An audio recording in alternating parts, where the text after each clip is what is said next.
जोहार, नमस्कार, प्रणाम। मेरे एक और वीडियो में आप सबका स्वागत है। दोस्तों, बिहार में शराबबंदी सिर्फ नाम का है, काम का नहीं। आज भी शराब वहाँ धड़ल्ले से बेची जा रही है। बोतल चाहिए होगी तो पूरी बोतल भी मिल जाएगी। इतना ही बड़ा मिल इतना ही बड़ा है, दे दो। शराबबंदी लागू होने के बावजूद शराब की तस्करी, अवैध कारोबार और जहरीली शराब से मौतों के मामले लगातार सामने आ रहे हैं। वहीं इस कानून के सामाजिक और पारिवारिक असर को लेकर भी गहरी बहस चल रही है। आप इस शराब बेच रहे हैं, आपको डर नहीं लग रहा? खतरा नहीं है क्या? है सर, क्या खतरा है बताइए। है हम लोग है? कहाँ मर रहे हैं? अरे कहाँ भाग रहे हैं आप? अरे सुनो, अरे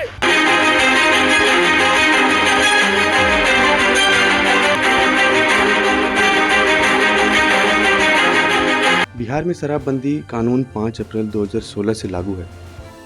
जिस समय मुख्यमंत्री नीतीश कुमार ने इस योजना को लागू किया था, तो उस दौरान इसे महिलाओं की मांग और सामाजिक सुधार की दिशा में एक ऐतिहासिक कदम बताया था। 9 साल बाद भी यह कानून राजनीति और समाज में केंद्र बना हुआ है।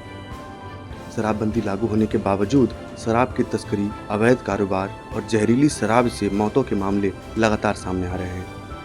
वह इस कानून के सामाजिक और पारिवारिक असर को लेकर भी गहरी बहस जारी है। जीतन राम मांझी के सवाल और राजनीतिक रियासत।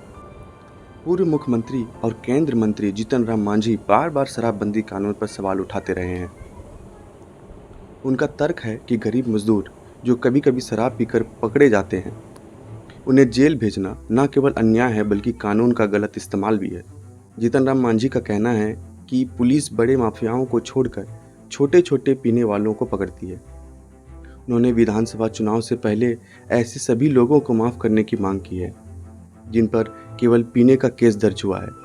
मांझी का यह बयान सीधे गरीब और दलित वोट बैंक को साधने का प्रयास माना जा रहा है, क्योंकि शराबबंदी से पहले ज़्यादा प्रभावित यही वर्ग हुआ है। विपक्ष और सत्ताधारी दल की प्रतिक्रियाएं।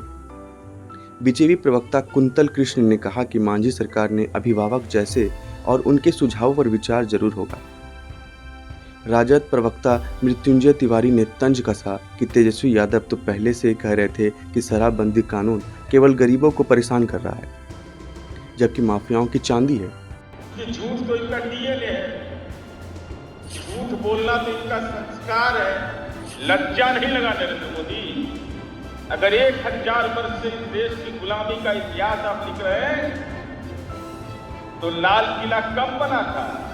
नरेंद्र मोदी, गीता पर हाथ रख के बोलो, अगर सनातनी हिंदू हो। जेडीयू प्रवक्ता नीरज कुमार ने प्रधानमंत्री मोदी का हवाला देते हुए कहा कि शराबबंदी पर पीएम ने भी नीतीश कुमार की सराहना की थी। वहीं प्रशांत किशोर ने साफ साफ कहा कि अगर उनकी पार्टी सत्ता में आई तो 1 घंटे के भीतर शराबबंदी खत्म कर देंगे।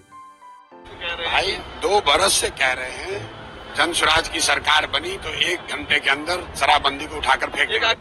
उनका आरोप है कि यह फैसले से बिहार को हर साल 20,000 करोड़ रुपए से ज्यादा राजस्व का नुकसान हुआ है और अवैध कारोबार बढ़ता जा रहा है। शराब पी पी के हम लोग के बेटा हो, चाचा हो, बाबा हो, हर कोई मरता था। अब ये काम सोसाइटी हो गया है कि बहुत हम लोग का आनंद मिल रहा है। अब हम लोग के कोई तकलीफ नहीं है। हम लोग के घर में बहुत झगड़ा झंझट होते थे। हमको घर में पीता था, भी गाँव में भी पीता था, घर घर पीता था। महिलाओं से बहुत सजा होता था, मार पीट, दांगा फसाद, मारन काटन बहुत होता था। बंद हुआ है तो सब लोग मिलजुल कर रह रहे हैं, लड़ाई झगड़ा नहीं कर रहे हैं। अच्छा लगता है, सरकार को फायदा है, हम लोग सबको अच्छा है। हाँ है तो महिलाओं को सबको फायदा है। घर में लड़ाई झगड़ा कंट्रोल है इस चीज पर। हम लोगों ने जो निष्कर्ष में पाया हो कि जितने सारे रिस्पोंडेंट उसमें से मैक्सिमम लोगों ने कहा कि शराबबंदी एक अच्छी कदम है, इससे सामाजिक व्यवस्था में बदलाव आएगा। ये सभी सकारात्मक पक्ष हैं। शराबबंदी जब नहीं था तो उसके पहले जो रोड पे दुर्घटनाएं हुआ करती थी या महिलाओं के साथ अभद्र व्यवहार होता था, उसमें बहुत तेजी से बदलाव आया। समाज वैज्ञानिक होने के नाते मैं कहना चाहूंगा कि इस कानून को बहुत कठोरता से लागू नहीं किया गया है। शराबबंदी के कानून से क्या असर हुआ? पहला, कानून का उल्लंघन और काला बाजार। प्रतिबंध के बाद भी शराब की तस्करी और बिक्री का नेटवर्क आज मजबूत हुआ है।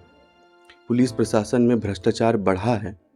दूसरा, नकली और जहरीली शराबों का खतरा। अवैध और जहरीली शराब पीने से अब तक 190 लोगों की मौत हो चुकी है। यह सरकार की बड़ी विफलता मानी जा रही है। तीसरा, आर्थिक नुकसान। शराबबंदी से बिहार को हर साल हजारों करोड़ रुपये से उत्पाद शुल्क का घाटा हुआ है। विकास योजनाओं के लिए संसाधन कम पड़े हैं। चौथा, पुलिस और जेल पर बोझ। 2016 से अब तक 10,85,951 केस दर्ज हुए हैं। लाखों लोग जेल गए, जिसमें जेलों में भीड़ और पुलिस पर अतिरिक्त बोझ पड़ा। पांचवा, राजनीतिक विवाद। विपक्ष इसे अव्यावहारिक कहता है। हर चुनाव में यह मुद्दा सत्ता और विपक्ष दोनों के लिए बड़ा हथियार बनता है। लेकिन आंकड़े क्या कहते हैं? 10.85 लाख मामले दर्ज हैं।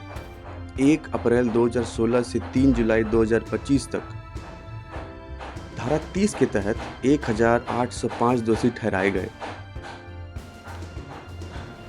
18 को आजीवन कारावास मिला। 222 को 10 साल से अधिक की सजा मिली। 935 को 2 से 10 साल के बीच सजा मिली। 621 को 2 साल से कम की सजा मिली। 190 मौतें हुई जहरीली शराब पीने से 2016 के बाद से।